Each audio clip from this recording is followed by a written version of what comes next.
Hello friend, आप लोग कैसे हो? आई होप आप लोग ठीक होंगे। पहला क्वेश्चन है, स्वचालित वाहनों में एक यंत्र लगा होता है जो उनके द्वारा तय की गई दूरी को प्रदर्शित करता है। इस यंत्र को क्या कहते हैं? ठीक है, क्या कहते हैं दोस्तों? तो इसमें हम लोग कल पढ़े थे ऑडियो मीटर।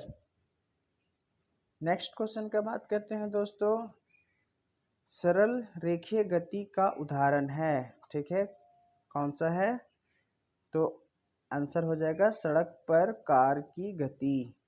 ठीक है, नेक्स्ट क्वेश्चन का बात करते हैं दोस्तों, इकाई समय में निश्चित दिशा में तय की गई दूरी, ठीक है, क्या कहलाती है? उसके बारे में पूछ रहा है क्वेश्चन। ठीक है, तो क्या कहलाती है? वेग कहलाती है। एक निश्चित समय में जो चलती है, इकाई समय में निश्चित दिशा में तय की गई दूरी, उसको क्या कहते हैं? वेग कहते हैं। ठीक है, याद रहेगा। नेक्स्ट क्वेश्चन दोस्तों, नेक्स्ट क्वेश्चन 4 नंबर, क्या लिखा हुआ है? एक समान गति की अवस्था में त्वरण होता है। क्या होता है? एक समान गति की दिशा में त्वरण होता है। क्या होता है? तो इसके बारे में बात करेंगे। 4 नंबर का शून्य क्या होता है? क्या होता है? शून्य होता है। याद रहेगा दोस्तों। आ जाओ नेक्स्ट क्वेश्चन, संवेग कैसी राशि है? कल बताए थे, क्या बताए थे कल? सदिश के बारे में, है ना। तो ये भी संवेग क्या है? सदिश राशि है। क्या है? सदिश। अब बोलिए सदिश कौन सा राशि होता है, कैसा होता है राशि? तो याद रखें, जिसके दिशा के साथ चाल दिया रहता है, डायरेक्शन दिया रहता है, स्पीड के साथ साथ दिशा भी, तो उसको क्या कहते हैं? सदिश राशि। ठीक है, बात समझ में आया? जैसे वेग हो गया, ठीक है, और क्या हो गया? संवेग हो गया, त्वरण हो गया, बात समझ आया? विस्थापन हो गया। ये सब क्या है? सदिश राशि के कुछ उदाहरण है। याद रखिएगा दोस्तों, ये सब क्वेश्चन पूछता है एग्जाम में, आपका आने वाले एग्जाम में पूछेगा ही पूछेगा। सभी वस्तुएं अपनी अवस्था में परिवर्तन का विरोध करती है, या गुण कहलाता है। क्या कहलाता है भाई? देख लेते हैं। बल कहलाएगा, जड़त्व कहलाएगा, या द्रव्यमान, या संवेग। तो हम लोग कल पढ़े थे वेग के बारे में, है ना। क्या कहलाता है? जड़त्व कहलाता है। क्या कहलाता है? जड़त्व। मतलब सभी वस्तुएं अपनी अवस्था में परिवर्तन का विरोध करती है। जैसे यह गुण कहलाता है, जैसे कि एग्जाम्पल में आप बैठे हुए हैं, ठीक है, कोई वस्तु मतलब एक जगह रुका हुआ है, उसको हम क्या करेंगे? गति करना चाहेंगे, गति करवाना चाहेंगे तो उसको क्या करना होगा? बाहरी बल लगाना पड़ेगा। हम अपना ताकत उसमें क्या करेंगे? लगाएंगे, तब ना वो गतिमान आएगा। जैसे गाड़ी खड़ी हुई है, तो गाड़ी में क्या करेंगे? फोर्स मारेंगे, मतलब फोर्स से धक्का देंगे, तो क्या होगा? ये चलने लगेगा, मतलब लुढ़कने लगेगा। जैसे पत्थर हो गया, ब्लॉक हो गया, कुछ भी, मतलब दिस डैट। नेक्स्ट क्वेश्चन का बात करते हैं, संवेग का एसआई मात्रक होता है। संवेग का एसआई मात्रक क्या होता है? तो केजी मीटर पर सेकंड। क्या होता है? केजी मीटर पर सेकंड। याद रखिएगा। नेक्स्ट क्वेश्चन है आपका,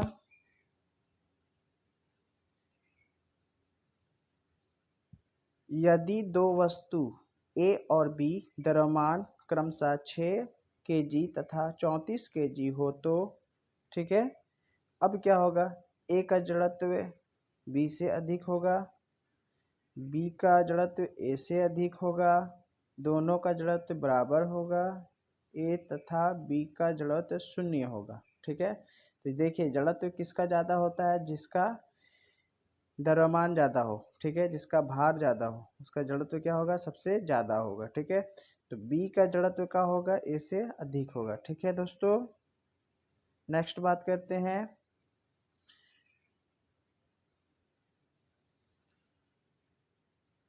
न्यूटन का कौन सा गति नियम ही गति का वास्तविक नियम है? ठीक है, कल भी इसके बारे में क्वेश्चन आया था, आज भी आ गया है। तो गति के द्वितीय नियम याद रहेगा। पृथ्वी के गुरुत्वीय त्वरण छोटा जी का मात्रक है। ठीक ना, क्या है? पृथ्वी के गुरुत्वीय त्वरण जी का मात्रक है। क्या होता है जी का मात्रक? तो याद रखिएगा दोस्तों, कल भी बताए थे छोटा जी की मात्रक। ठीक है, तो मीटर पर सेकंड स्क्वायर होता है, देख लीजिए अच्छे से। ठीक है,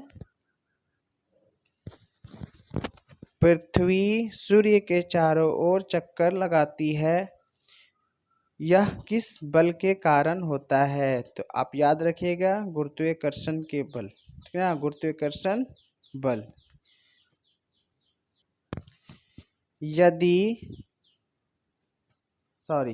सर्वाधिक बोलता गुरुत्वीय स्थिरांक बड़ा जी का मान, ठीक है, एसआई मात्रक क्या है? बड़ा जी का एसआई मात्रक क्या है? तो याद रखिएगा, क्या?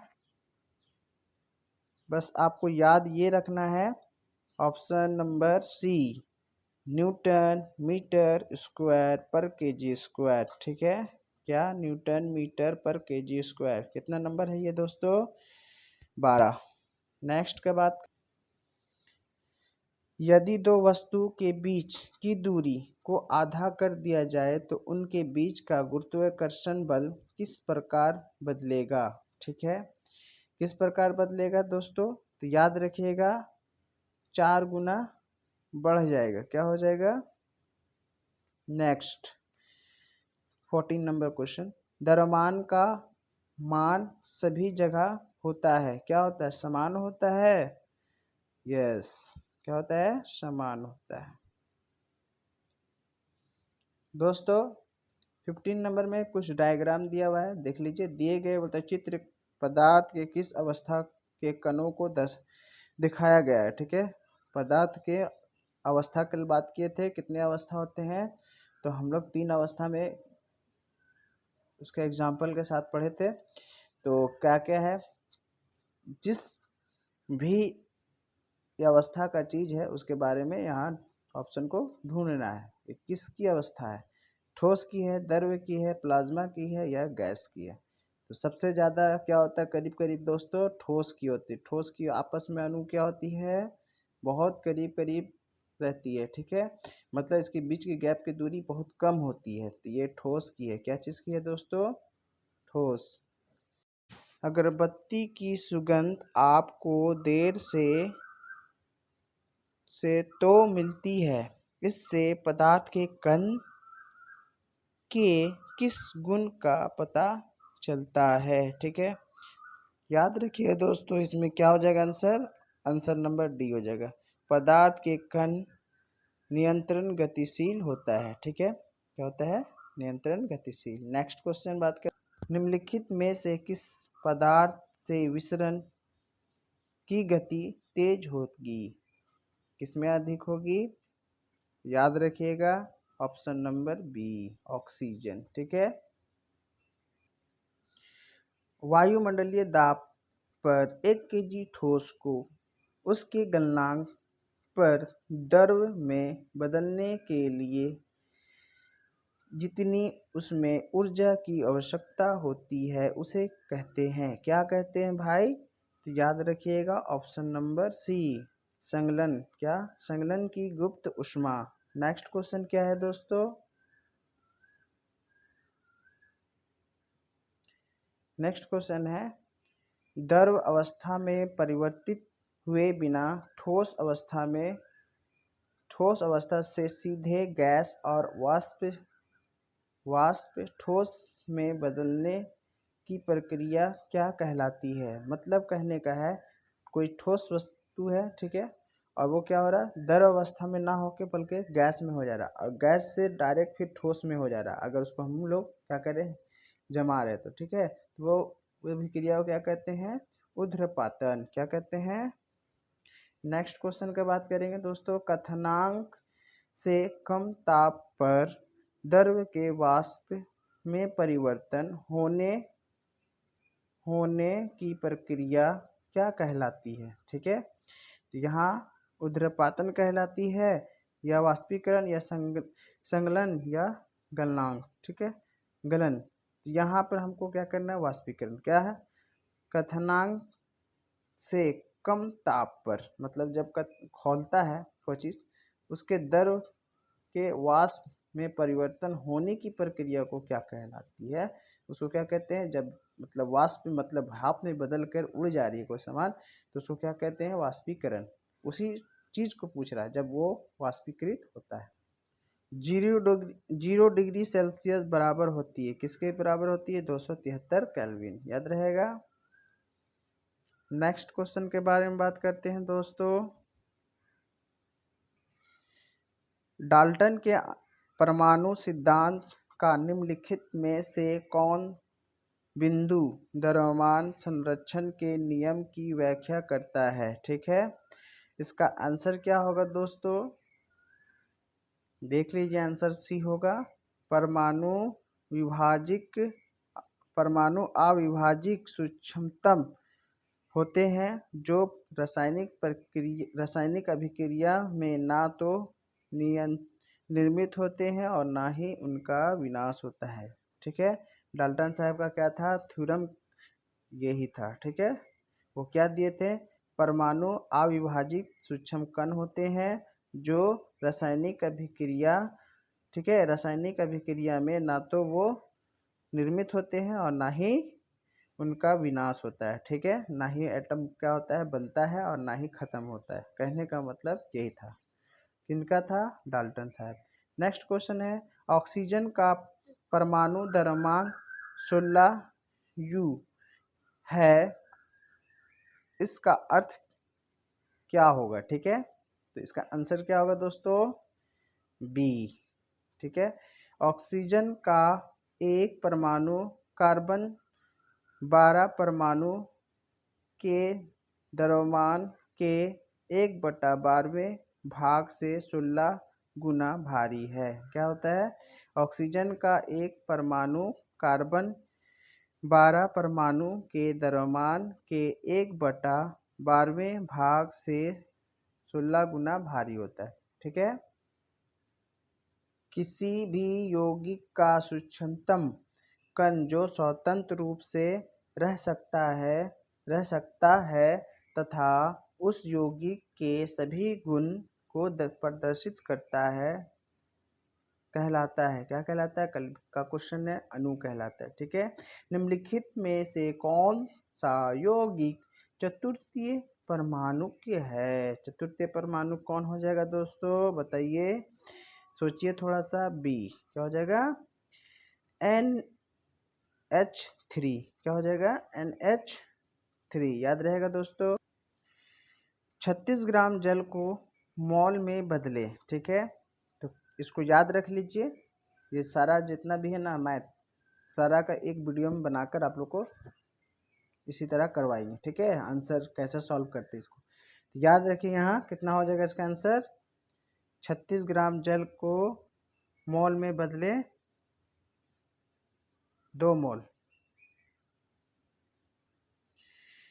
27 number question, 5 mole nitrogen gas का द्रव्यमान क्या होगा? ठीक है, क्या होगा दोस्तों? तो याद रखिएगा अच्छे से एकदम। 140 होगा। क्या होगा? 140 U। कोशिका का बिजली पर क्या है? क्या बोला? कोशिका का बिजली पर क्या है? क्वेश्चन समझ में नहीं आ रहा? चलिए आंसर से पता करते हैं। क्या होगा आंसर? आंसर होगा डी, माइटोकॉन्ड्रिया। मतलब क्या बोलता है? कोशिका का पावर हाउस किसे कहते हैं, या बिजली घर किसे कहते हैं? पूरा क्वेश्चन नहीं लिखा है, आपको समझना होगा। ठीक है, नेक्स्ट है, निम्नलिखित में से किस कोशिकांग का अपना DNA तथा राइबोसोम होता है? ठीक है, तो आप याद रखिएगा इसको। आंसर नंबर डी, माइटोकॉन्ड्रिया का क्या होता है? अपना दोनों चीज होता है, DNA भी होता है और राइबोसोम भी होता है। ठीक है, किसी कोशिकांग को आत्महत्या की थैली कहा जाता है। आत्महत्या की थैली किसे कहा जाता है, याद रखिएगा। 30 नंबर में क्या हो जाएगा आंसर, सी, लाइसोसोम। ठीक है, सारा किताब में दिया हुआ है दोस्तों, आप लोग अगर सब्जेक्टिव पढ़ते हैं तो ये सब आपका 1 सेकंड भी नहीं लगता, आंसर मिल जाता है। ठीक है, आ जाइए, प्रोकैरियोटिक कोशिका का अर्थ, पैरोक्रेटियो कोशिका का उदाहरण है। ठीक है, बड़ा अच्छा क्वेश्चन है दोस्तों, देख लीजिए क्या हो जाएगा, बैक्टीरिया। क्वेश्चन पढ़ते हैं, झिल्ली जीवित जनन की प्रक्रिया कहाँ होती है। झिल्ली जीवित जनन की प्रक्रिया कहाँ होती है। आ जाइए, 32 नंबर में आंसर क्या होगा, अंतर्द्रविक जालिका। ठीक है, जालिका। नेक्स्ट, अर्धसूत्री विभाजन में संपत्ति कोशिकाओं की संख्या क्या होती है। ठीक है, बी, आंसर क्या हो जाएगा, 2। अर्धसूत्री विभाजन में संपत्ति मूलतः कोशिकाओं की संख्या क्या होती है, 2। 34 नंबर में आ जाओ, एक जीव में गुणसूत्रों की संख्या 18 है, उस जीव के अंडे में गुणसूत्रों की संख्या कितनी होगी। याद रखिएगा, ये एकदम मस्त क्वेश्चन है दोस्तों, एकदम पूछा जाएगा ही जाएगा। ठीक है, इसका आंसर क्या हो जाएगा, याद रखिएगा, 9। क्या हो जाएगा, पौधों में जल एवं खनिज लवण का संवहन कौन करता है। कल बताए थे, क्या बताए थे कल, यही क्वेश्चन था सेम, लेकिन उसमें भोजन का था, इसमें क्या बोला, खनिज लवण। ठीक है, और जल, तो जल किससे पहुंचाया जाता है, जड़ में रहता है। ठीक है, जल कहाँ से जाता है, तो जड़ से जाता है पत्तियों तक। ठीक है, खनिज लवण कहाँ से जाएगा, तो वही जड़ से जाएगा, मिट्टी ही से प्राप्त करती है पौधा, तो इसमें जाइलम हो जाएगा। क्या हो जाएगा, जाइलम। अगर कोई खाना रहता, फूड रहता, तो पत्ती से कहाँ पहुँचाया जाता, हर एक पार्ट में, तो उसको क्या कहते हैं, फ्लोएम। खाना के बारे में जब बात होगा, पौधे अपने खाना किसके द्वारा हर पार्ट में पहुँचाता है। ठीक है, संवहन करता है, तो फ्लोएम से। ठीक है, रक्त एक उत्तक है, कैसी उत्तक है, संयोजिक उत्तक है, याद रहेगा।